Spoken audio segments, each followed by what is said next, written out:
সব ধরনের সুদভিত্তিক লেনদেন বাতিল করে দেশের অর্থনীতিকে সম্পূর্ণ ইসলামিক করার পদক্ষেপ নেওয়ায় আফগানিস্তানকে অভিনন্দন জানিয়েছেন ওমানের Grand Mufti Sheikh Ahmed bin Hamad al Khalili. সামাজিক যোগাযোগ মাধ্যম এক্সে দেওয়া এক বার্তায় তিনি এই প্রশংসনীয় উদ্যোগের কথা তুলে ধরেন। বুধবারে দেওয়া ওই বিবৃতিতে তিনি বলেন, আফগানিস্তানের এই পদক্ষেপের ফলে তাদের অর্থনীতি একটি খাঁটি ইসলামী কাঠামোতে রূপান্তরিত হবে।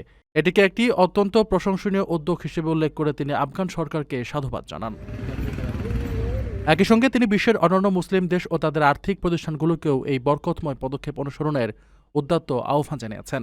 ওমানের গ্র্যান্ড মুফতি আশা প্রকাশ করেন, অন্যান্য দেশগুলো একই পথ অনুসরণ করলে তাদের সব ধরনের অর্থনৈতিক লেনদেন পবিত্র হবে, যা আল্লাহ তার রাসূল সাল্লাল্লাহু আলাইহি ওয়াসাল্লাম এবং মুমিনদের কাছে সন্তোষজনক বলে বিবেচিত হবে। ওমানের সেরা রেট দিচ্ছে বাংলাদেশি প্রতিষ্ঠান গালফ এক্সচেঞ্জ। প্রিয়জনকে টাকা পাঠাতে আজই আসুন আমাদের যে কোনো ব্রাঞ্চে অথবা কল করুন স্ক্রিনে দেয়া নাম্বারে। গালফ এক্সচেঞ্জ, বাংলাদেশিদের প্রিয় এক্সচেঞ্জ।